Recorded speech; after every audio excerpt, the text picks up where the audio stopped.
آج دجالی فتنے کے بارے میں کچھ باتیں آپ کے گوش گزار کروں گا۔ پہلی بات یہ نوٹ کیجئے کہ یہ روایات صحیح مسلم میں بھی ہیں، جامع ترمذی میں بھی ہیں، سنن ابی داؤد میں بھی ہیں، سنن ابن ماجہ میں بھی ہیں، سنن نسائی میں بھی ہیں، مسند احمد ابن حنبل میں بھی ہیں۔ یعنی یوں سمجھیے کہ صرف بخاری کو چھوڑ کر باقی صحاح ستہ کی تمام کتابوں میں اور بڑے جلیل القدر صحابہ سے یہ روایات ہیں۔ حضرت عبداللہ ابن عباس رضی اللہ تعالی عنہما حبر الامہ، حضرت عبداللہ ابن عمر رضی اللہ تعالی عنہما، حضرت ابو سعید خدری رضی اللہ تعالی عنہ اور حضرت ابو الدرداء رضی اللہ تعالی عنہ، ان صحابہ سے ان کتب حدیث میں جو روایات مروی ہیں وہ یہ ہے کہ جو شخص دجالی فتنے سے محفوظ رہنا چاہے وہ سورہ کہف کی ابتدائی اور آخری آیات کی تلاوت کرے۔ بعض روایات میں تو صراحت ہے ابتدائی اور آخری، بعض میں مطلقاً فرمایا گیا کہ 10 آیات سورہ کہف کی انسان کو دجال کے فتنے سے محفوظ رکھ سکتی ہے۔ اس اعتبار سے جو تعلق ہے ان آیات کا دجالی فتنے کے ساتھ وہ گویا کہ احادیث صحیحہ سے ثابت ہے۔ نمبر 2 بات جو اب میں عرض کرنا چاہتا ہوں وہ یہ ہے کہ احادیث نبویہ ہی سے دجالی فتنے کے بارے میں جو باتیں ہمیں معلوم ہوتی ہیں وہ کیا ہے، دجال کے کیا اوصاف ہوں گے، کیا خصائص ہوں گے، دجالی فتنے کے کیا مظاہر ہوں گے، کیا آثار ہوں گے، کیا اثرات ہوں گے۔ اس کی وضاحت میں پہلے تو ایک بات نوٹ کر لیجئے، ایک ہے دجالی فتنہ، ایک ہے ایک شخص معین المسیح الدجال، ان دونوں میں فرق ہے۔ معلوم ایسا ہوتا ہے کہ ایک تو شخص ہوگا جس کا ظہور ہوگا، وہ شخص معین ہوگا، اور اگر احادیث کا تتبع کیا جائے تو معلوم ہوتا ہے کہ وہ یہود کا کوئی بہت بڑا لیڈر ہوگا، اور آخری زمانے میں قریب قیامت کا جو زمانہ ہے، قرب قیامت کا،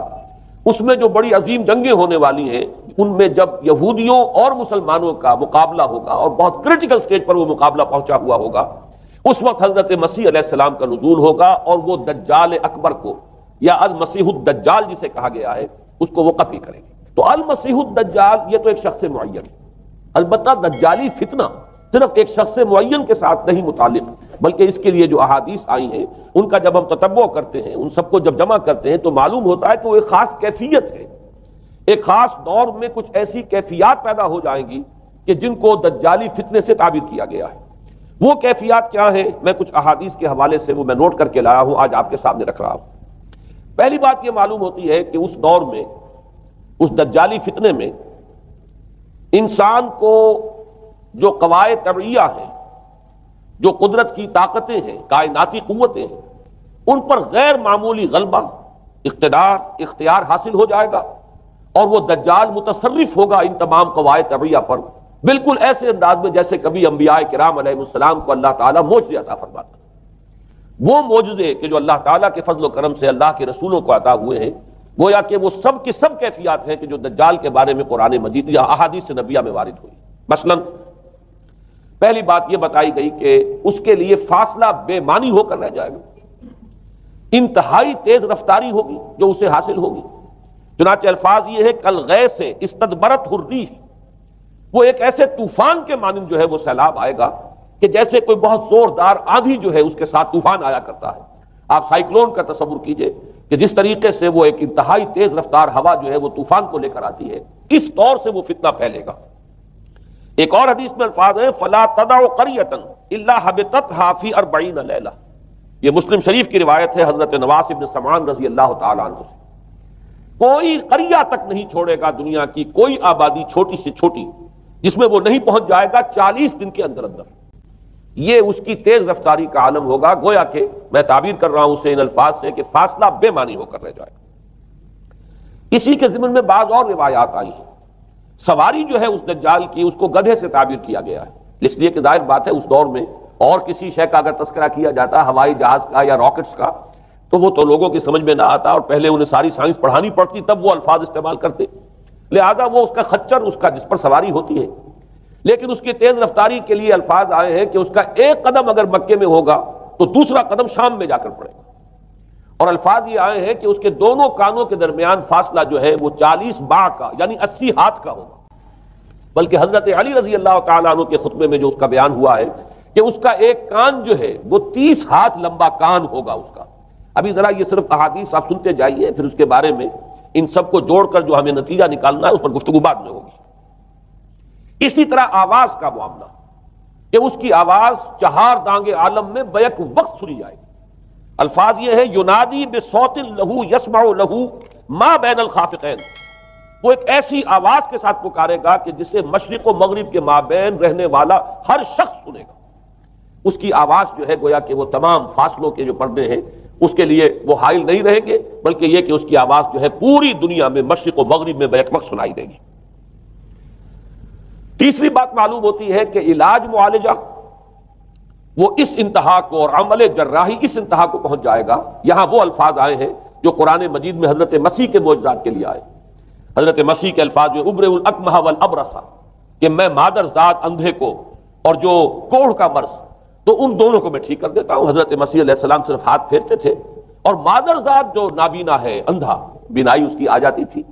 اور کوڑھی جو ہے اس کے جسم پر ہاتھ پھیرتے تھے، اس کا کوڑھ درست ہو جاتا تھا۔ ابرئ الاکمہ والابرص، وہی الفاظ آئے حدیث میں کہ دجال کو یہ قدرت حاصل ہو جائے گی۔ نمبر دو یہ کہ وہ یحیی الموتیٰ، جیسے کہ حضرت مسیح کے الفاظ ہیں وہ احیی الموتیٰ، میں زندہ کرتا ہوں مردے کو۔ حضرت مسیح فرماتے تھے ایک مردے کو قم باذن اللہ، اور وہ کھڑا ہو جاتا تھا۔ بالکل اسی طریقے سے دجال کو بھی قدرت حاصل ہو جائے گی کہ وہ مردوں کو زندہ کرے گا۔ مزید وضاحت ایک حدیث میں یہ ہے کہ وہ ایک شخص کو آری کے ساتھ بیچ میں سے چیرے گا، دو ٹکڑے کر دے گا، پھر سینے گا اور زندہ کر دے گا۔ معلوم یہ ہوا کہ علاج معالجے کا علم اور دوسرے یہ کہ جراحی کا علم جو ہے وہ اپنی ان بلندیوں کو پہنچے گا کہ اس حد تک انسان کی رسائی ہو جائے گی۔ چوتھی بات، اس کو زمین اور فضا پر اس قدر غلبہ حاصل ہو جائے گا، الفاظ یہ حدیث کے یامر السماء فتمطر، وہ آسمان کو حکم دے گا بارش برسا اور وہ بارش برسائے گا، والارض فتنبت، اور زمین کو حکم دے گا کہ فصلیں اگا اور وہ اگائے گی، ویمر بالخربۃ فیقول لها اخرجی کنوزک، اور وہ کسی ویرانے پر سے گزرے گا اور اسے حکم دے گا، ویران چٹیل میدان، اور حکم دے گا کہ اپنے خزانے نکال،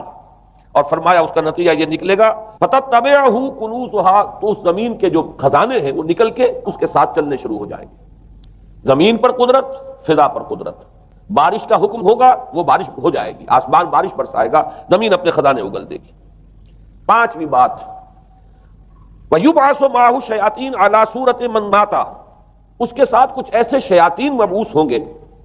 کہ جو ان صورتوں کو اختیار کریں گے ان لوگوں کی جو مر چکے، من الآباء والامہات والمعارف، جو آباء و اجداد اور مائیں اور دادیاں اور جو بھی جان پہچان والے لوگ ہیں جو فوت ہو چکے ہوں گے، وہ ان کی صورت اختیار کریں گے۔ فَتَأْتِيَ أَحَدَهُمْ فَيَقُولُ أَلَسْتُ فُلَانًا أَلَسْتَ تَعْرِفُنِي، پھر وہ آئے گا اور وہ شیاطین آئیں گے اور انسان سے کسی سے بات کریں گے، کیا تم مجھے نہیں پہچانتے؟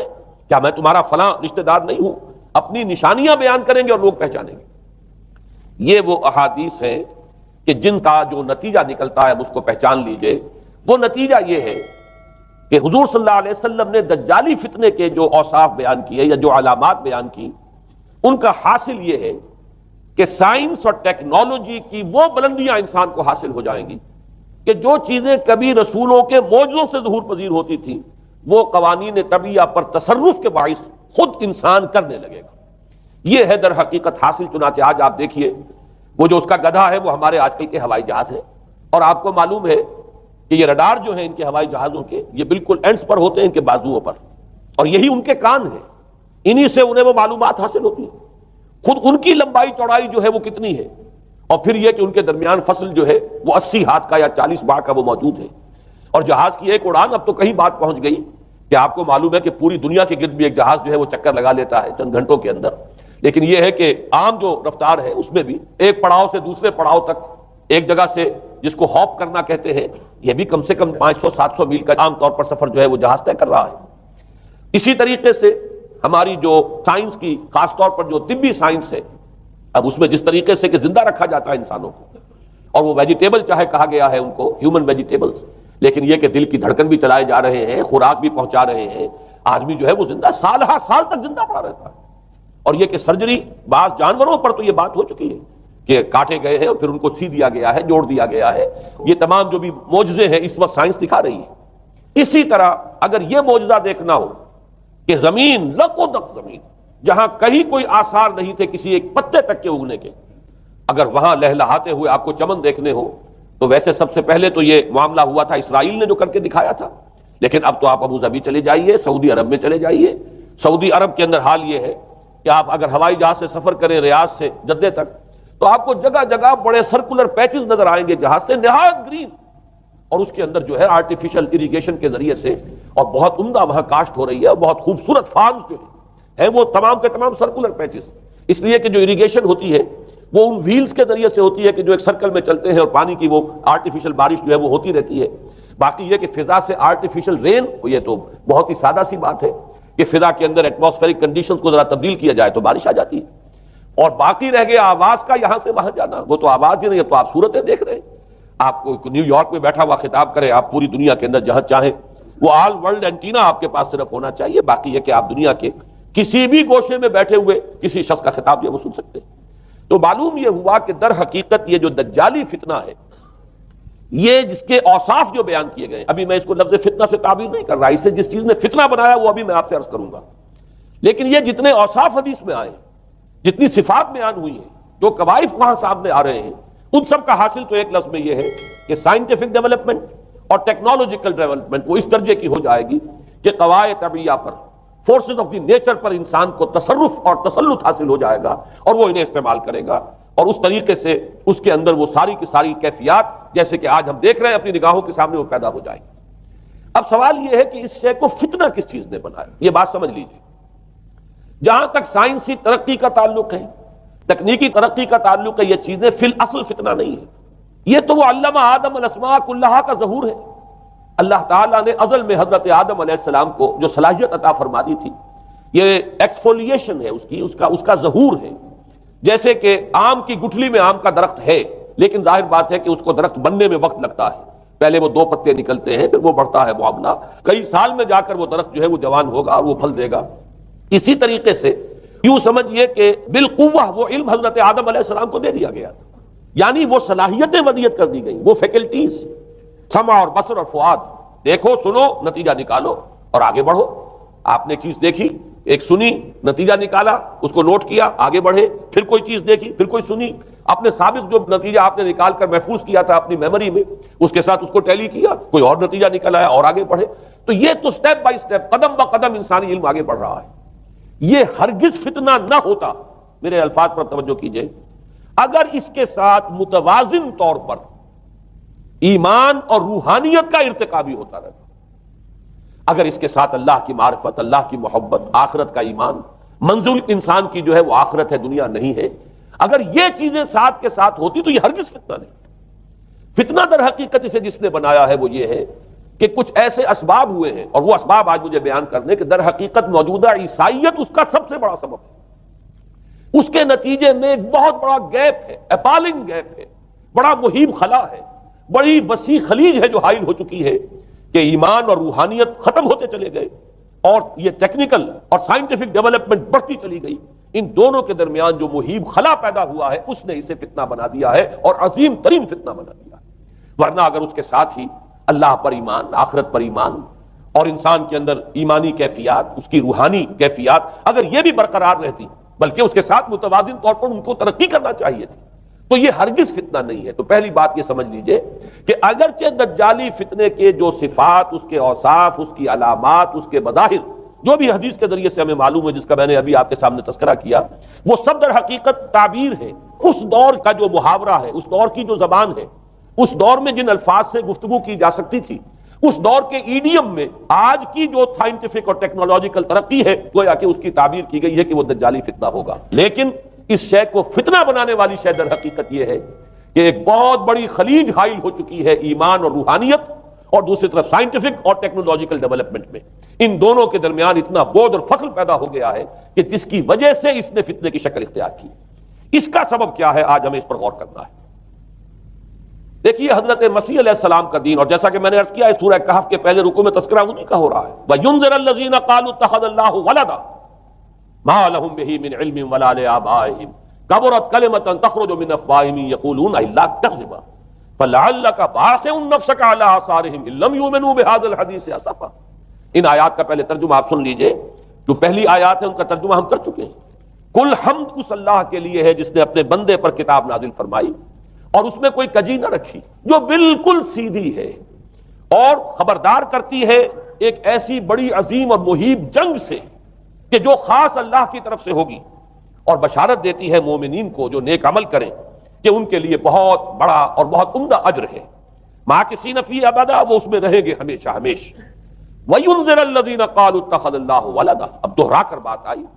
اور تاکہ خبردار کر دے ان کو جنہوں نے یہ کہا کہ اللہ نے کسی کو اپنا بیٹا بنایا. مَا لَهُم بِهِ مِنْ علم، نہیں ہے ان کے پاس اس کے بارے میں کوئی علم. وَلَا لِآبَائِهِمْ، نہ ان کے آباء و اجداد کے پاس کوئی علم تھا، کوئی عقلی دلیل نہیں، کوئی اللہ کی اتاری ہوئی کسی کتاب میں، اللہ کے اتارے ہوئے کسی صحیفے میں اس کے لیے سند نہیں.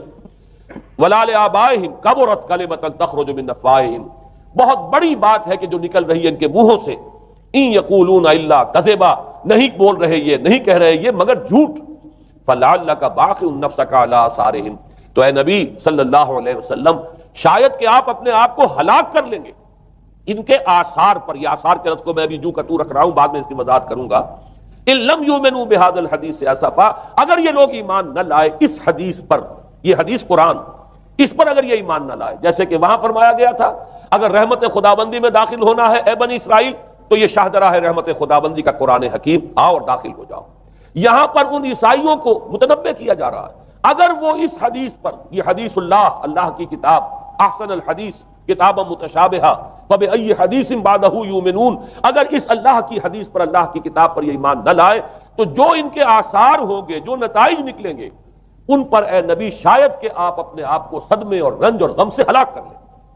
یہ ہے در حقیقت وہ آیات کے جن میں تذکرہ ہو رہا ہے عیسائیت کا. لیکن عیسائیت سے مراد کیا ہے اسے سمجھیے. حضرت مسیح علیہ السلام کا دین تو بعین ہی وہی دین تھا جو دین آدم سے لے کر محمد تک صلی اللہ علیہ وسلم وعلیہم الصلاۃ والسلام جتنے انبیاء آئے ہیں ان کے دین میں کوئی فرق نہیں تھا. دین توحید وہی ایمان، البتہ شرائع کے اندر، شریعتوں میں کچھ تفصیلی احکام میں فرق ہوا ہے. شریعت موسوی اور شریعت محمدی میں علی صاحب الصلاۃ والسلام تھوڑا تھوڑا فرق ہے. دین ایک ہی ہے. شرع لکم من الدین ما وصى به نوحا والذی اوحینا الیک وما وصینا به ابراہیم وموسیٰ وعیسیٰ. دین میں تو ہم نے وہی شے تمہارے لیے بھی معین کی ہے مسلمانوں کہ جس کی کہ ہم نے نوح کو وصیت کی تھی اور جس کی کہ ابراہیم کو اور موسیٰ کو اور عیسیٰ کو وصیت کی. دین ایک ہے. ان الدین عند اللہ الاسلام. تو دین مسیحی بھی وہی تھا بعین ہی جو دین محمدی ہے اور دین موسوی ہے صلی اللہ علیہ وسلم علیہ الصلوۃ والسلام. البتہ حادثہ جو نہایت عظیم پیش آیا ہے اور وہ یہ ہے کہ پال، ساؤل اس کا نام تھا پہلے، جس نے کہ اپنی زندگی میں حضرت مسیح علیہ السلام جب تک موجود تھے دنیا میں شدید انہیں تکلیفیں پہنچائیں، شدید ایذائیں پہنچائیں، ان کی مخالفت پر کمر بستہ رہا. لیکن اس کے بعد جب انہیں اٹھا لیا گیا، یا عیسائیوں کے عقیدے کے مطابق وہ سولی دیے گئے، اور اس کے بعد ان کا عقیدہ بھی یہ ہے کہ سولی پانے کے بعد پھر وہ زندہ ہو کر آسمان پر چلے گئے. جبکہ ہم یہ سمجھتے ہیں اور ہمارا ایمان ہے کہ انہیں سولی دی نہیں گئی بلکہ انہیں تو پہلے ہی اٹھا لیا گیا تھا، ان کی جگہ کوئی اور ہے.